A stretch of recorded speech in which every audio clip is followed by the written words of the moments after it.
নমস্কার, সবাইকে স্বাগত আমার স্বপ্নাখোঁজ এডুকেশন চ্যানেলে। আমি সুজিত কুমার মাইতি, ইতিহাসের শিক্ষক, চলে এসেছি আজকে দ্বাদশ শ্রেণীর একটি বিষয় নিয়ে। আজকের বিষয় ষষ্ঠ অধ্যায়ের কিছু গুরুত্বপূর্ণ এসএকিউ প্রশ্ন উত্তর পার্ট 3। ভিডিওটি ভালো লাগলে লাইক, কমেন্ট, শেয়ার ও সাবস্ক্রাইব করে রাখবেন, আর পাশের নোটিফিকেশান বোতামটি সক্রিয় করে পাশে থাকবেন, যাতে এইরকম নতুন নতুন ক্লাস ভিডিও সবার আগে আপনার কাছে পৌঁছে যেতে পারে। শুরু করছি আজকের ক্লাস ভিডিও। ষষ্ঠ অধ্যায়ের কিছু গুরুত্বপূর্ণ এসএকিউ প্রশ্ন উত্তর পার্ট 3। কি বলা হচ্ছে? প্রথম, কবে ও কোথায় নৌ বিদ্রোহের সূচনা হয়? 1946 খ্রিস্টাব্দের 18ই ফেব্রুয়ারি বোম্বাইয়ের তলোয়ার নামক জাহাজে প্রথম নৌ বিদ্রোহের সূচনা হয়। এরপর কোন জাহাজে নৌ বিদ্রোহ শুরু হয়? ভারতীয় নৌবাহিনীতে অনুন্নত মানের খাদ্য সরবরাহ, ভারতীয়দের স্বল্প বেতন প্রদান ও ভারতীয়দের সেনাদের প্রতি শ্বেতাঙ্গ অফিসারদের বৈষম্যমূলক ও ঔদ্ধত্যপূর্ণ ব্যবহারের প্রতিবাদে 1946 খ্রিস্টাব্দের 18ই ফেব্রুয়ারি বোম্বাইয়ের নৌ প্রশিক্ষণ কেন্দ্রে তলোয়ার নামক জাহাজে প্রথম নৌ বিদ্রোহের সূচনা হয়। এরপর সিআর ফর্মুলা কার নামে করা হয়েছে? সিআর ফর্মুলার নামকরণ করা হয়েছে চক্রবর্তী রাজা গোপালাচারী। এরপর কে কবে সিআর ফর্মুলা প্রকাশ করেন? ভারতের স্বাধীনতা সংগ্রামের কংগ্রেস ও মুসলিম লীগকে ঐক্যবদ্ধ করতে 1944 খ্রিস্টাব্দের মার্চ মাসে মাদ্রাজের কংগ্রেসের নেতা চক্রবর্তী রাজা গোপালাচারী প্রস্তাব দেন যে কংগ্রেস ও লীগ একত্রে আন্দোলন করবে এবং স্বাধীনতা লাভের পর গণভোটের দ্বারা লীগের পৃথক রাষ্ট্র গঠনের বিষয়টি বিবেচিত হবে, যা রাজাজি সূত্র বা সিআর ফর্মুলা নামে পরিচিত। এরপর 1944 খ্রিস্টাব্দে সিআর ফর্মুলার মূল কথা কী ছিল?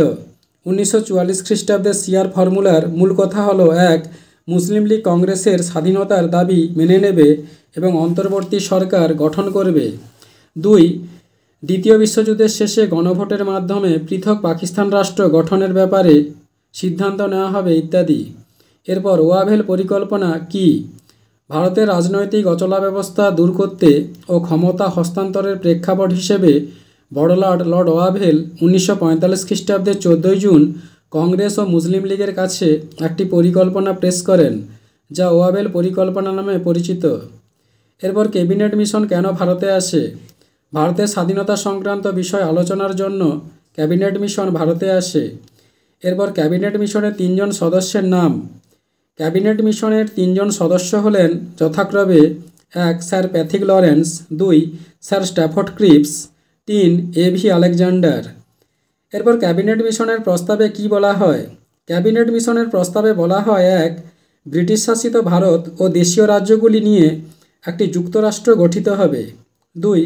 নতুন সংবিধান রচিত না হওয়া পর্যন্ত ভারতের প্রধান রাজনৈতিক দলগুলির প্রতিনিধিদের নিয়ে একটি অন্তর্বর্তীকালীন সরকার গঠিত হবে ইত্যাদি। এরপর কে প্রত্যক্ষ সংগ্রামের ডাক দেন? মোহাম্মদ আলী জিন্নাহ 1946 খ্রিস্টাব্দের 16ই আগস্ট প্রত্যক্ষ সংগ্রামের ডাক দেন। বড়লাট ওয়াভেল মন্ত্রী মিশনের পরিকল্পনা অনুযায়ী কংগ্রেসকে অন্তর্বর্তীকালীন সরকার গঠনের আহ্বান জানালে সম্ভাব্য হিন্দু প্রাধান্য থেকে মুক্তি ও পাকিস্তান দাবি আদায়ের জন্য সরকারের উপর চাপ সৃষ্টির উদ্দেশ্যে ক্ষুব্ধ জিন্নাহ প্রত্যক্ষ সংগ্রামের ডাক দিয়েছিলেন। এরপর দ্য গ্রেট ক্যালকাটা কিলিং বা কলকাতা হত্যাকাণ্ড কি?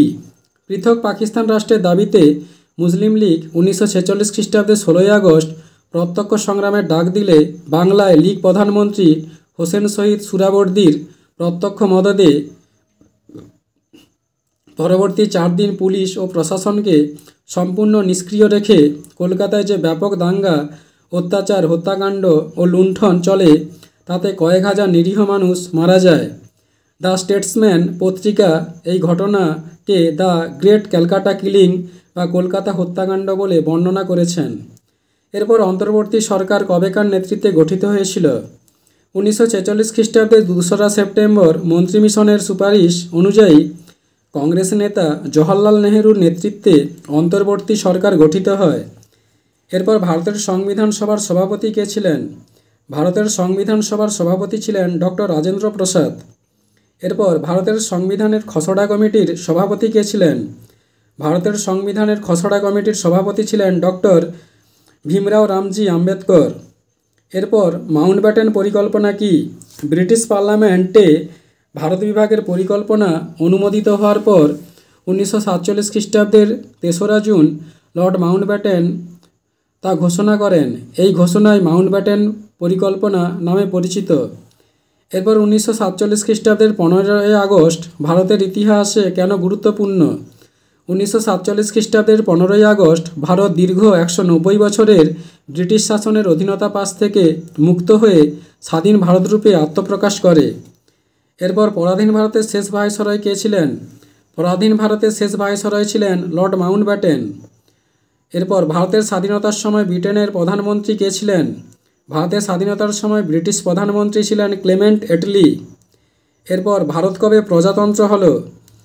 ভারত 1950 খ্রিস্টাব্দের 26শে জানুয়ারি থেকে প্রজাতান্ত্রিক দেশ হিসেবে পরিচিত হয়। এরপর ভারতের শেষ গভর্নর জেনারেল কে ছিলেন? ভারতের শেষ গভর্নর জেনারেল ছিলেন চক্রবর্তী রাজা গোপালাচারী। এরপর জাপান কবে মাঞ্চুরিয়া আক্রমণ করেছিল? জাপান 1931 খ্রিস্টাব্দে চীনের মাঞ্চুরিয়া আক্রমণ করেছিল। এরপর জাপান কেন মাঞ্চুরিয়া আক্রমণ করেছিল?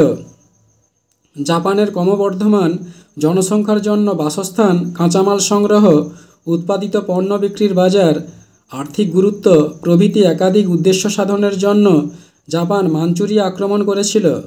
এছাড়াও রুশ জাপান যুদ্ধে লক্ষাধিক জাপানিদের নিহত হওয়ার ঘটনা মাঞ্চুরিয়া আক্রমণের প্রবণতাকে ইন্ধন জুগিয়েছিল। এরপর মেইজি পুনরুত্থান কাকে বলে? 1867 খ্রিস্টাব্দে জাপানের টোকুগাওয়া ইশিনোবুর পদত্যাগের মাধ্যমে টোকুগাওয়া শোগুনতন্ত্রের অবসান ঘটে এবং 14 বছর বয়সী জাপানি সম্রাট মেইজি রাষ্ট্রক্ষমতার শীর্ষে প্রতিষ্ঠিত হন। এইভাবে জাপানে দীর্ঘ শোগুনতন্ত্রের অবসান ঘটে এবং মধ্যযুগীয় ধ্যানধারণার পরিবর্তে জাপানের রাজনৈতিক, সামাজিক ও সাংস্কৃতিক ক্ষেত্রে আধুনিকতার সূচনা ঘটে, যা জাপানের ইতিহাসে মেইজি পুনরুত্থান নামে সুপরিচিত 1868 খ্রিস্টাব্দে।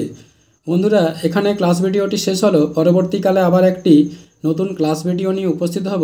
ধন্যবাদ, সবাই ভালো থাকবেন।